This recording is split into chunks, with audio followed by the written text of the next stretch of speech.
Ladies and gentlemen, welcome to one of the best games released, period. Psychonauts. A cult classic action platforming game released by the Mad Lads down at Double Fine Productions back in 2005, which was 20 years ago now that I think about it. This is another short but sweet game that takes about 15 hours to get through, has 37 trophies to achieve, and today I'm gonna be blasting my way through them. The game takes place in the 80s at a summer camp called Whispering Rock. This isn't an ordinary summer camp though, as everybody here is or is training to be a psychic mind-reading spy as they work towards eventually joining the Psychonauts. Sorry, it's not. Psychonauts. Anyways, while getting briefed by Sergeant Shortstature, the party is interrupted as my main man Raz makes his grand entrance by dropping like my granny after she OD'd on her sleeping pills. But he still manages to riz his way into summer camp. Man, shut up, Dogan. The next morning, we wake up and start our day off the right way by skipping breakfast to deal with Short Gramp's PTSD episodes. You go to levels in this game by entering people's minds. A very interesting, creative, yet hella creepy idea, not gonna lie. Anyways, once inside the little man's mind, I get through the tutorial shenanigans up until I get to this punching minigame. Beating it once unlocks a way forward, but it also causes these guys to get blown up like my backside after a night of that Taco B. There's a trophy tied to finishing this minigame by beating it another 4 to 5 times. It's hella annoying, and for some reason, I lose points whenever I hit the babies. It should give me bonus points to be honest, but I eventually abuse the targets enough to get my first trophy. During this level, I also collect my first figment and emotional baggage. These are collectibles I need to get for a trophy, and quite frankly, they're the worst part about this grind. There's 1,500 figments and 50 emotional baggage. Baggages? Whatever, basically a lot of them. And after suffering through the rest of the tutorial, I get another trophy upon its completion. Once the mission was over, I got contacted by this German teacher who wants to recruit us for some experiments. A German who wants to run some experiments on us, huh? I can definitely trust him. He invites me to his lab, but before heading there, I meet this campgrounds guy who gives me a list of scavenger hunt items I need to collect. This is for a trophy later. I then headed on over to the headmaster's lab and unlocked a new skill for getting to level 10. The ability to commit arson. Oh, that's hot. That's hot. I use my new pyrokinesis abilities to, let's say, interact with the wildlife. Specifically, I interacted with a squirrel and a bird and turned them into these meat sticks to get the holiday dinner trophy. I think Raz might be displaying some psychopathic tendencies here, but anyways, I meet back up with Mr. German and get started on the next level, where we enter our own mind in order to overcome our own demons. At least that was the plan. After trying to progress, we get ratioed by this big shadow creature. We're no match for him, so the German man, whose name is Sasha by the way, pulls us out. We instead head into the mind of Sasha in order to learn how to use our Psy Blast ability, which is basically laser eye powers. While practicing with our new powers, Raz accidentally overloads the enemy spawner and causes Mr. German man's brains to go boom. So I guess it's boss fight time, but it's against this hulked out businessman. Not gonna lie, I thought it was gonna be against the Nazis. This boss was hella easy. I just had to close some enemy spawners to stop him from healing, and then blast him till he's finished. Hold up. I got another trophy after beating the level. I then went and got a couple easily missable trophies that only spawned in after the last mission. For these trophies, you just have to listen to specific dialogue. Eavesdropping on this Kid Maloof's bullying problem gets us 1 trophy. Fish tied to head. Very clever. Bear investigates. Gets wrestled. We'll wait in case Bear wins. If any bear shows up, feel free to cut right in. Maloof forfeits place in bear wrestling line. As repayment for courtesy, bullying now forbidden. Get bent, commie. Call next move Deadly Nelson. Okay! I won't touch him! Okay. I returned to my own mind afterwards to confront the creature, but he's gone now. I do level up to level 20 though, which gets us another trophy. I then progress for a whole of about 5 minutes until we reach another roadblock, this tower section that needs the levitate ability. An ability that I don't have, so I got ratioed in my own mind for a second time. We're at such a remedial level. Anyways, the next level has us going into this baddie's mind named Agent Vodella, and I fly through this one. It's just a tutorial level on how to properly handle balls. Officer Bowles. You can use this ability to move faster and glide and stuff, so I use it to fly through this 80s party-themed level that had us dealing with floating challenges, parkouring, and confronting Agent Vodella's past nightmares of the children that burned alive at an orphanage she used to work at, so, you know, simple stuff. I'm sure she's over it as a crazy trophy name. Man, these devs are straight savages. We do not care. I got the Rolling Rockstar trophy for completing the level, and then eavesdropped on Bobby the Bully's love life for another one. You know Chloe, right? Affirmative. Man, what smells like butt? But, Bobby, we need to work on you a little. What the fuck? That's a trophy. After that, I spent another 20 minutes listening to this yapper named Vernon tell the boringest story I ever done diddly heard. But it got me a trophy, so it was worth it. Maybe. Still not too sure about that one, to be honest. Anyways, I then got 3 back-to-back trophies. The first one was for imitating the speech that Mr. Little Guy did back during the intro. I got the second for carefully reading through the camp lore written on the stump. And the third popped after doing a 180 and inspecting this bulletin board with more lore that I definitely read. Sorry devs, but it's 2025. I ain't got the attention span to read all that. I headed over to Headmaster Ford's place afterwards and turned in some collectibles, which got me to level 40 and earned me a trophy. I then returned to my own mind for a third time, but managed to finally finish it. Our reward for getting through this is to watch our friend Dogan get his brain kidnapped. Or brain napped, I guess. Regardless, this dentist dude yoinked our buddy's marbles and dumped it down this pipe. So I make like a misbehaving 5-year-old and follow it down the forbidden slide where it takes us to another boss fight against a goddamn brain tank. Hella creative boss, not gonna lie. Though the fight itself was simple. Just hide until Buddy exposes himself, then blast the weak spot, come in close, and pound that boy into submission. Okay, why does everything I write sound so gamey? After that level, I returned to the beach in order to rizz up this girl named Lily. But before we get to first base, I get cock-blocked by this giant mutated fish that Ray showed me in my own mind before, as he kidnaps and literally consumes Lily before pissing off. I make chase in this giant helmet and follow Mr. Fish down to the giant air bubble on the sea floor that I assume only exists for gameplay reasons. I then play through probably the most boring area in this game as I slowly chase and beat up Mr. Fish. After abusing him enough though, I eventually stop his escape attempt and throw a door in his head as I enter his psychic. This takes me to my personal favorite level, Lungfishopolis. It reminds me of that one mission you play as giant plankton and creatures of the Krusty Krab. If you know, you know. Anyways, this mission has us break in the city as we attempt to stop a man named Kochamara. This guy looks just like Sergeant Storchstasher from before. Anyways, while progressing through the level, I get a new skill that lets us block enemy attacks, as well as a trophy for using the in-game hint system enough. Or in other words, I was so good at being bad that I got a trophy. I then made my way through the rest of the level and got to another boss fight against Mr. Little Guy. After thoroughly blocking and bonking Kochamara enough, he eventually gives up and flees, which gives us a trophy as well as sets Mr. Fish free from his brainwashing. He proceeds to repay us by consuming us. Man, what the fuck? Mr. Fish spits us out on an island where Lily and the other kids were kidnapped to. He also lets me know that he is a she named Linda. My bad about calling you a sir before, but no hard feelings, right? The island we got dropped off at is home to an insane asylum for reasons, but the security guard up front doesn't want to let us in. So I calmly negotiate my way in, with in being his mind as I assault him with a door and break into his brain. Damn, my boy Raz here ain't a psychonaut, he's a goddamn psychopath is what he is. Boyd here is a paranoid schizo whose level is all about blending in with groups of spies by holding the right items. It's essentially one giant puzzle level that took me over 4 hours to do, cause, well, me no think good. After getting ratioed by puzzles for half a day, I eventually caved and googled a solution, which was convoluted AF, but to be expected for a 20-year-old game. After figuring out the puzzles, I managed to get to the end of the level and brute force my way through the boss fight. Pro tip, use clairvoyance to see during the dark part. This shit took me way too long to figure out. After beating this random woman up, I freed the milkman, who was locked up in her basement for some reason, and watch as he proceeds to firebomb every moving thing in his own mind.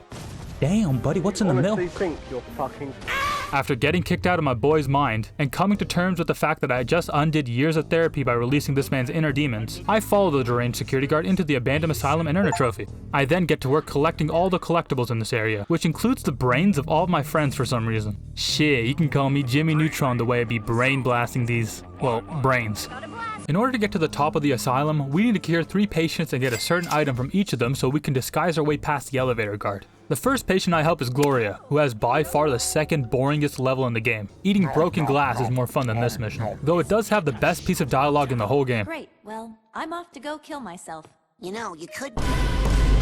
The intro part of this level is a snooze fest puzzle section, so I'll skip past that. But during the fun second part of the mission, I managed to collect enough figgies to get to level 60, which got me a trophy. I then got another for finishing the level. Quick synopsis, the mean critic in her mind was also the mean bad guy. Shocker. After that, I head into the mind of our next patient, a man named Fred Bonaparte. Our buddy here is suffering from elder abuse, except he's the one getting the abuse, as the ghost of his great-grandpa, Napoleon Bonaparte, is tormenting him because my boy here is shit at board games. Yep, that's the story of this mission. Honestly, second favorite level just due to the absurdity. Napoleon will only leave if Fred wins a game, so our job is to carry this motherfucker through the match. After playing and parkouring through the level, which had me going in and out of the game board world, I eventually managed to win for Fred by positioning my chunky boy piece here within the castle. Your walls are no thicker than the crust of a creme brulee. That's right, get him, Sir Big Back. This makes Napoleon admit defeat and leave, which finishes the level and gets me a trophy. Fred is no longer crazy, so he gives me a straitjacket, another piece of the disguise, and promises to help me deal with the guard Right after I take a nap. Yes, what? Oh, man. The next and last patient has a fan favorite level called Black Velvetopia. I head up and meet this painter called Edgar who has a bad case of baby gamer rage. Anyways, I portal door his forehead and head inside to his mental, where I get instantly bulldozed by a fucking bull. Man, what is going on? This mission is one giant alley that has a bull charging down the main path to stop easy progression. Our goal is to enter these paintings found down the alley, kinda like Super Mario 64. Each painting is a mini-boss fight that unlocks a queen card, and we need to collect all the queen cards so that Edgar can build a giant house of cards to meet the pretty lady in the sky, cause homeboy's got some high school sweetheart trauma we gotta help him with. While playing through the level, I managed to glitch jump up to this area here and got a trophy for visiting Edgar's secret flower garden. Not gonna lie, I was so lost I thought this was the main path. But eventually I got myself unlost and managed to beat 3 of the 4 bosses. The last boss needed a new skill though, so I helped Mr. Buttchin here stroke his massive ego by painting a mural of him right in front of his own house. He gave me this new skill in order to distract the bull, these confusion grenades, and in doing so unlocked another trophy as this was the last skill I needed before I had them all. Nice. I used my new skill to beat the final mini-boss, which got me the final card and allowed Edgar to finish his staircase house of cards thingy. I followed the path up and started another fight against the bull, but stopped halfway as I learned a new truth. Edgar, the dude we are helping, is also the bull called El Odio. He turns into this bull whenever he loses control of his anger. The real enemy is Mr. Buttchin though, as he is a memory of Edgar's. Specifically, he's the motherfucker who stole his girl. I don't know how though, as this guy's the textbook definition of an ugly motherfucker. The second stage of the fight had us fighting a 3-way battle as we worked to protect Edgar the bull and murk Mr. Buttface here. I used confusion grenades to stun him. You regret giving me these now, don't ya? Plus these harpoon thingies to knock out the Buttface bozo and beat the level. Look at that dude, holy shit. He's brain dead. What did you do to him, Raz? You turned El Matador into a tomato, man. You vegetabilized him. Beating this level gets us a painting of the brain-stealing dentist, and after combining it with the claw and the straitjacket from the other levels, I'm able to trick the half-blind elevator guard into thinking I'm the boss man and letting me through. The elevator takes me up to another parkour section full of children's brains to collect. At the top of the tower, we run into the brain dentist again and are introduced to his assistant. She's responsible for all the brains left about, but she has no choice, as the evil dentist has her pet turtle hostage, Mr. Pokelope. This motherfucker is the best yet worst character in the game, you'll see why soon. Anyways, I use a cake Shigor made to lure Pokelope into position, where I then proceed to yoink that motherfucker. But before returning him to Shigor, I do something that is honestly completely unhinged, but is okay in context of a video game. I return to camp, re-brain every child, which gets me another trophy after waiting through a shit ton of dialogue, and get to work introducing Mr. Pokelope to every single camp kid in the game. And I had to go find them all. The game didn't show me where they were, or let me show them Mr. Pokelope when they were all, you know, conveniently sitting together in the same place. Man, this is bullshit. I decided to get all the overworld collectibles at the same time, as we needed to anyways for the 100% trophy. During my craze collectathon, I managed to reach level 80 and earned another trophy. After another few hours of relentlessly searching, I eventually got the Pokelope related trophy after introducing him to these last 2 kids, as well as the scavenger hunt item one after talking to the groundskeeper again. I then went on a victory lap of every level, as there's a trophy tie to return to each of them after completion. But I also went back to clean up any collectibles I missed. Back in Lungfishopolis, I managed to snag the last health upgrade I needed, which unlocked the I'm Gonna Live Forever trophy. And upon returning to the Napoleon level, I got the Victory Tour trophy as well. After changing the date and time, I got the Christmas shopping trophy after buying something in the shop, and the self-aware one after using clairvoyance a bunch.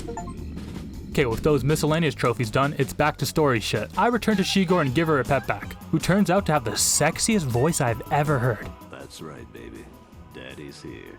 Mr. Smooth-talking Pokelope comes up with a plan to take down the dentist man. He gets his brain removed and given to the dentist by Shigor in order to get close, where I then toss him into the brain tank and he blasts the dentist, who then plummets to his death and fucking dies. Bye-bye. With the dentist dead and the kids and teachers re-brained, all that's left to do is deal with Sergeant Shortstature, aka Oleander. The teachers duke it out with the little man and eventually end up de-braining him.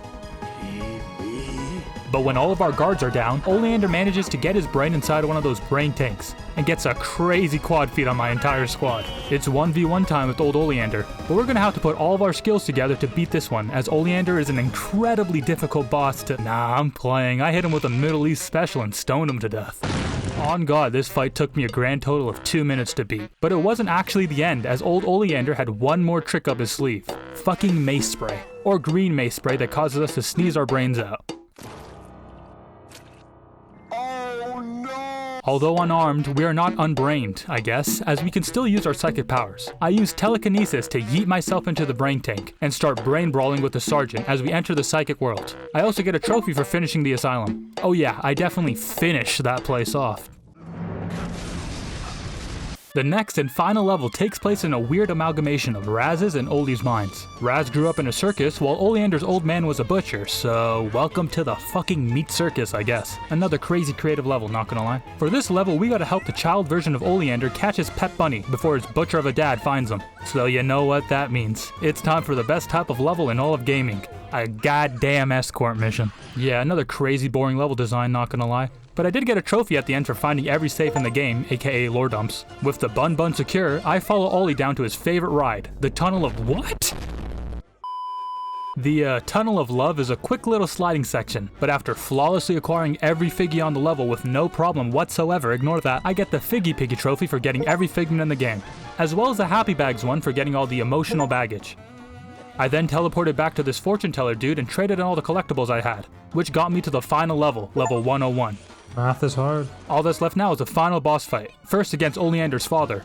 Big Boy here with his goofy ass running animation is the first stage, and the strat against him is easy. Dodge that big attack, climb up his now stuck arm, and bitch slap that motherfucker. Doing that 3 times drains his health bar, and he tosses us to a different area for the second stage, which involves parkour and parental trauma, a dangerous combo. This section is a little parkour race against time as water fills the arena, but I flew through this section as I slid down this ladder so hard that I ended up sliding up. Shit's a trip. But after that, my IRL dad, not this image in my head, uses his psychic powers to come into my mind and beat up my demons for me, I guess. He then gives me all of his powers like it's a Dragon Ball Z episode as I turn into this giant being of energy that's straight— Alright, never mind, I guess I'll die. Bro, how am I tiny already? After dodging the big man long enough for my powers to recharge, I give him the old left, right and earn the final trophy after I beat the fight. The end cutscene plays, Raz gets his kiss, and they all live happily ever after. Never mind, Lily's dad just got fucking kidnapped, so it's off to go save his ass in the sequel. But that's all for Psychonauts, as the last achievements have been achieved. Like I said at the start, this is probably one of my favorite games of all time. Maybe a combination of nostalgia and banging story. But anyways, if you enjoyed, feel free to like, sub, and comment your favorite crime that Raz committed down below. For me personally, it was when Raz set the milkman's psychotic mind free, all so we can get past a goddamn door. Are you sure you don't want to just talk about this, Boyd?